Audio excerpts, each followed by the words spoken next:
Hello friends, வணக்கம் and welcome to கோமோஸ் kitchen. நாம் இன்றைக்கி பார்க்க போகிற ரெசிபி ஒரு குயிக் டிஃபன் பாக்ஸ் ரெசிபி தான். தேவையான பொருட்களை பார்த்துடலாம். சாதம், இன்றைக்கி சாம்பார் வைக்க போகிறேன், அதனால் பருப்பு எடுத்திருக்கேன். கத்திரிக்காய், தக்காளி, முருங்கைக்காய் போட்டு சாம்பார், கேரட்டு, பீன்ஸு, குடமிளகாய் போட்டு ஒரு பொரியல். குக்கரில் ரைஸ் வச்சிடலாம். இந்த பருப்பையும் இங்கே வச்சிடலாம்.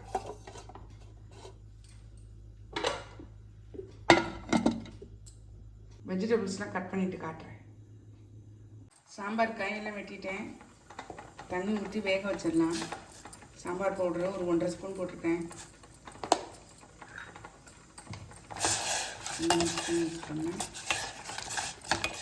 நல்லா காயெல்லாம் வேகட்டும். அதுக்கப்புறமா நம்ம புளி கரைச்சி குடிக்கலாம். அடுப்பில் கடாய் போட்டிருக்கேன். ஒரே ஒரு காஞ்ச மிளகாய், கொஞ்சம் ஒரு கைப்பிடிக்கும் குறைவாக கொஞ்சம் நிலக்கடலை பருப்பு, ஒரு 1/2 டீஸ்பூன் கடலை பருப்பு, கொஞ்சம் தேங்காய், எல்லாத்தையும் சேர்த்து நல்லா ட்ரை ரோஸ்ட் பண்ணிடலாம். நல்லா வறுபடிச்சு பாருங்க. இந்த அளவு வறுத்தா போதும். நம்ம இப்போ இதை எடுத்துடலாம். கடாயில் எண்ணெய் ஊற்றிருக்கேன். எண்ணெய் சூடாகிடுச்சு பாருங்க. கடுகு சேர்த்துடலாம்.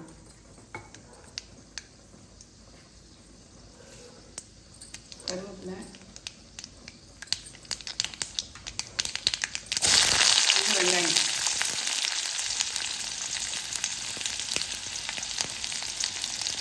இதில் இந்த குடமிளகா, கேரட்டு,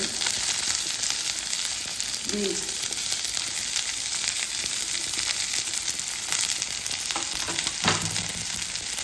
எல்லாத்தையும் சேர்த்து நல்லா கலர் விட்டுருங்க.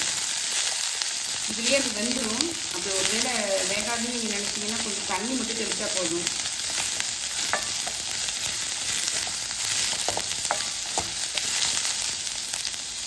காய் வெந்துருச்சு பாருங்க. நம்ம இப்போ கரைச்சல் வச்சுருக்க புளியை ஊற்றிடலாம். கொதிக்கட்டும். நம்ம பருப்பு ஊற்றிடலாம். இந்த வறுத்ததை நல்லா திரிச்சிட்டு அதில் சேர்த்துடலாம். உப்பு சேர்த்துடலாம்.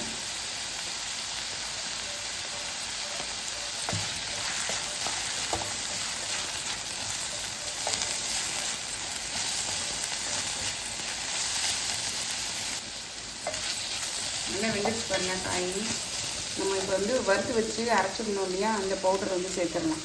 கொஞ்சம் குறகுறப்பாகவே அரைச்சிக்கோங்க.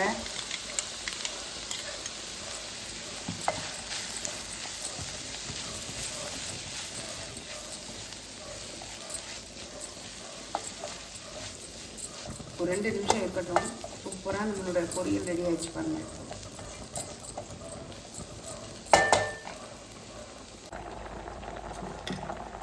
புளி ஊற்றினதுக்கப்புறம் நல்லா கொதிச்சிச்சு பாருங்க. பச்சை வாசனையும் போயிடுச்சு. நம்ம இப்போ பருப்பு சேர்த்துடலாம்.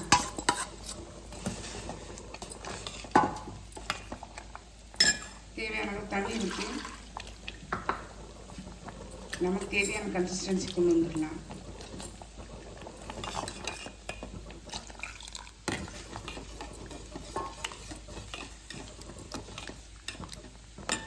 கொதிக்கிட்டு உப்பு சேர்த்துடலாம்.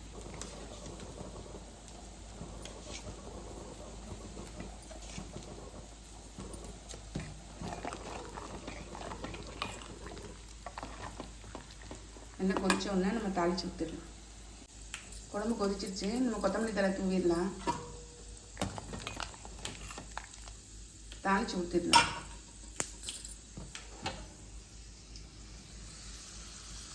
வெங்காயம், பட்டை மிளகா, கடுகு,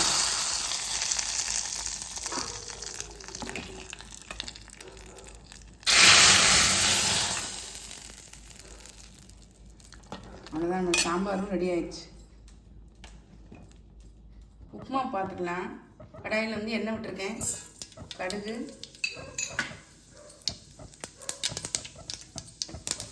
வெங்காயம், பச்சை மிளகாய்,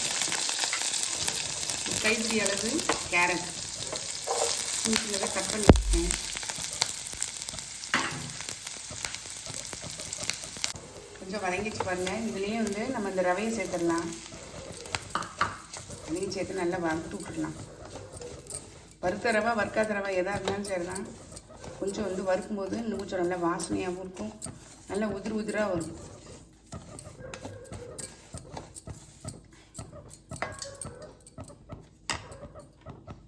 இதில் 1க்கு 1.5 அப்படிங்கிற அளவில் தண்ணி விட்டுருங்க.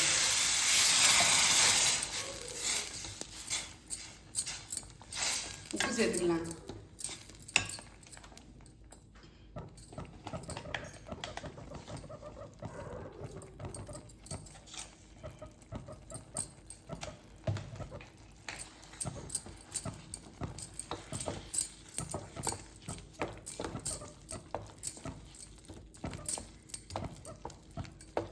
நல்லா வேகட்டு காமிக்கிறேன். நல்லா வெந்துச்சு பாருங்கள். நம்ம இப்போ வந்து தேங்காய் துருவலை கொஞ்சம் அப்படியே சேர்த்துட்டோம்னா நல்லா டேஸ்ட்டாக இருக்கும். வேண்டாங்கிறவங்க ஸ்கிப் பண்ணிடலாம். அவ்வளோதான், நம்மளுடைய பிரேக்ஃபாஸ்ட் உப்புமாவும் ரெடி ஆயிடுச்சு. டிஃபன் பாக்ஸ் ஃபில் பண்ணிடலாம். சாதம் வச்சுருக்கேன், சாம்பார்,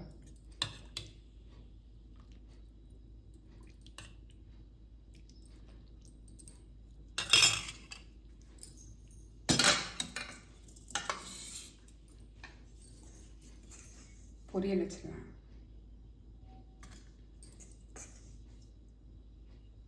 இந்த பொரியல் சூப்பராக இருக்குங்க. வறுத்து அரைச்ச அந்த பவுடர் போடும்போது நல்ல டேஸ்ட்டாக இருக்கும். தயிர் சாதம்,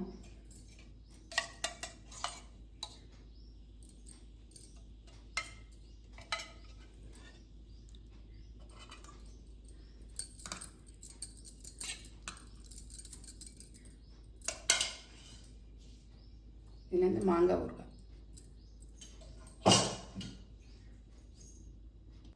நம்மளுடைய குயிக் டிஃபன் பாக்ஸ் ரெசிபியில் இன்றைக்கி வந்து சாதம், சாம்பார், தயிர் சாதம், மாங்காய் ஊறுகாய், தொட்டுக்கிறதுக்கு கேரட், பீன்ஸு, குடமிளகா போட்ட ஒரு பொரியல். காலையில் டிஃபனுக்கு வந்து ரவை உப்புமா. உங்களுக்கு நிறைய பிடிச்சிருந்தா நீங்களும் ட்ரை பண்ணுங்கள். ட்ரை பண்ணி பார்த்து கமெண்ட்டில் சொல்லுங்கள். லைக் பண்ணுங்கள், ஷேர் பண்ணுங்கள், சப்ஸ்கிரைப் பண்ணுங்கள். பக்கத்தில் உள்ள பெல் ஐக்கானை கிளிக் பண்ணுங்கள். நாளைக்கு வேறு ஒரு ரெசிபியில் உங்களை சந்திக்கிறேன். பை. தேங்க்யூ.